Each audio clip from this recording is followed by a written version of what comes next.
আসসালামু আলাইকুম। সাদিয়া কুকিং হাউজে সবাইকে স্বাগতম। আজকে আমি আপনাদের সাথে সুইস রোল ভাপা পিঠা এই রেসিপিটি শেয়ার করছি।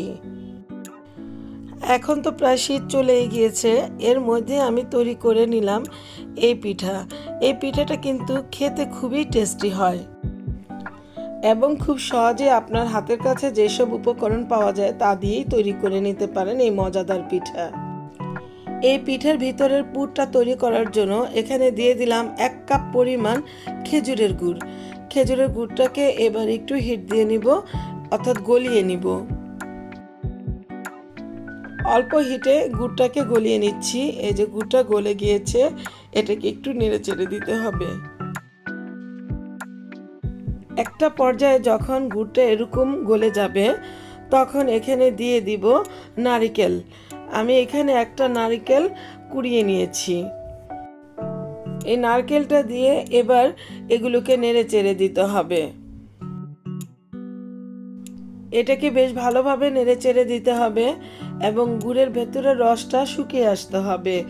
এই পর্যায়ে আমি দিয়ে দিলাম 1 কাপ পরিমাণ গুঁড়ো দুধ।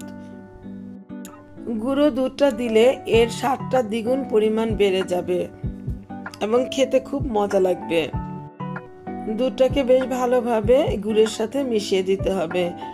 এই যে এরকম অবস্থা, এটাকে একপাশে রেখে ঠান্ডা হতে দিব। চুলায় একটা প্যান বসালাম। এখানে 1 কাপের একটু বেশি পানি দিয়ে দিলাম।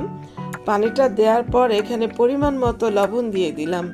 তারপর পানিটা ফোটার জন্য অপেক্ষা করছি। পানিটা ফুটে গিয়েছে। এখন এখানে দিয়ে দিচ্ছি 2 কাপ পরিমাণ চালের গুঁড়ি। এই চালের গুঁড়িটা আমার বাজার থেকে কিনে আনা, এই জন্য এখানে একটু পানির পরিমাণটা বেশি লাগবে।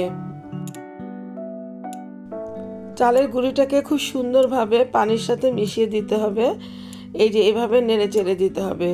তারপর এগুলোকে 10 মিনিট আমি ঢাকনা দিয়ে ঢেকে রেখে দিব। এই তো 10 মিনিট পর ফিরে আসলাম। ঢাকনা খুলে এবার এগুলোকে খুব ভালোভাবে নেড়ে চেড়ে দিচ্ছি।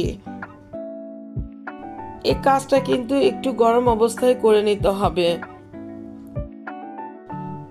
চালের গুঁড়িটাকে এখানে একটু ময়ান করে নিলাম। তারপর একটা চপার বোর্ডের উপর নিয়ে নিলাম। কিছুটা চালের গুঁড়া নিয়ে এগুলিকে খুব ভালোভাবে মেখে নিতে হবে। চালের গুঁড়ির ডোটাকে কিন্তু খুব ভালোভাবে ময়ান করে নিতে হবে। এই যে এভাবে একটু সময় নিয়ে ময়ান করে নিতে হবে। আমার কিন্তু চালের ডোটা করা হয়ে গেল। এবার এগুলোকে একটু একটু করে কয়েকটা ভাগে ভাগ করে নিচ্ছি। সুইস রোল ভাপা পিঠা তৈরি করার জন্য রুটিটা যখন আমি তৈরি করব তখন এই রুটিটা একটু মোটা টাইপের হবে। এই ডোগুলার একটা একটা অংশ এরকম গোল গোল করে রেখে দিচ্ছি একপাশে।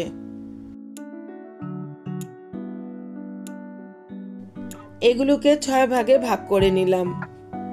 আমার এখানে 6টা রুটি তৈরি করা যাবে। একটা অংশ নিয়ে চালের গুঁড়ি ছিটিয়ে এখানে রুটিটা বেলে নিচ্ছি। রুটিটাকে মোটামুটি একটু বড় আকারের করে বেলে নিব এবং এর ভিতরের পুরুত্বটা একটু বেশি হবে। আমাদের সব আপুরাই তো রুটি বেলতে পারেন, তো ওরকম ভাবে আমরা সাধারণভাবে যে রুটিটা বেলি সেভাবে বেলে নিচ্ছি। এই যে একটা রুটি বেলা হয়ে গেল। এবার এখানে দিয়ে দিব ওই নারকেলের পুরটা। এই যে নারকেলের পুরটা দিয়ে দিলাম। এটাকে সমস্ত রুটিটার মধ্যে ছড়িয়ে দিব। আপনি এই কাজটা ইচ্ছে করলে হাত দিয়ে বা চামচ দিয়েও করে নিতে পারেন। আমি হাত দিয়ে করে নিলাম।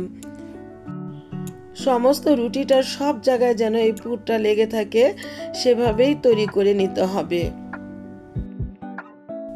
এই যে দেখুন, আমি এভাবে সমস্ত পুরটা লাগিয়ে নিলাম।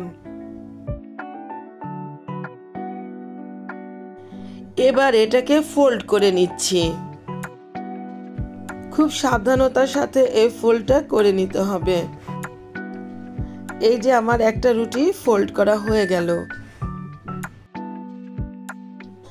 এই তো আমার একটা রুটি ফোল্ড করা হয়ে গেল।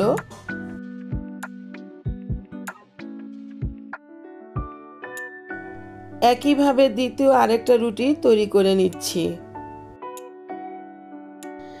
এই রুটিটাও তৈরি হয়ে গেলে একইভাবে এর উপরে নারকেলের পুরটা দিয়ে নিচ্ছি। এই যে এর উপরে নারকেলের পুরটা দেওয়া হয়ে গেল, এবার এটাকে আগের রুটিটার মতোই ফোল্ড করে নিব। এই তো আমার রুটিগুলো ফোল্ড করা হয়ে গেল। এভাবে করে সবগুলো রুটি তৈরি করে নিব।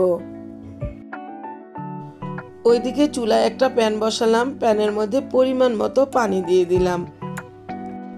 তারপর এর উপরে একটা স্ট্রেনার দিয়ে দিলাম, এরকম একটা ছিদ্রযুক্ত স্ট্রেনার দিয়ে দিলাম। পানিটা ফুটে উঠলে এর উপর একটা পাতলা সুতি কাপড় দিয়ে দিলাম। আপনারা ইচ্ছে করলে এর মধ্যে তেল ব্রাশ করেও করে নিতে পারেন। প্রথমে আমি এখানে 2টা রোল দিয়ে দিলাম। এগুলোকে দেওয়ার সময় একটু দূরে দূরে দিতে হবে। তারপর একটা ঢাকনা দিয়ে ঢেকে দিতে হবে। এগুলো হতে বেশি একটা সময় লাগবে না, আপনার 5-6 মিনিটের মধ্যে পিঠাটা তৈরি হয়ে যাবে। এই তো 5-6 মিনিট পর ফিরে আসলাম।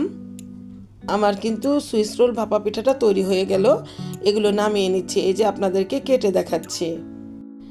এর সামনের অংশটা কেটে নিচ্ছি এবং ছুরি দিয়ে এক এক করে এগুলো কেটে নিচ্ছি। তো ভিউয়ার্স, তৈরি হয়ে গেল আমার সুইস রোল ভাপা পিঠা। আমার এই পিঠার রেসিপিটা যদি আপনাদের কাছে এতটুকু ভালো লেগে থাকে, তাহলে আপনারা আমাকে লাইক, শেয়ার, কমেন্টস এবং সাবস্ক্রাইব করতে ভুলবেন না প্লিজ। আর যারা আমাকে সাবস্ক্রাইব করেছেন তাদেরকে অসংখ্য অসংখ্য ধন্যবাদ। আবার হাজির হব অন্য কোনো সময়ে অন্য কোনো রেসিপি নিয়ে। আল্লাহ হাফেজ।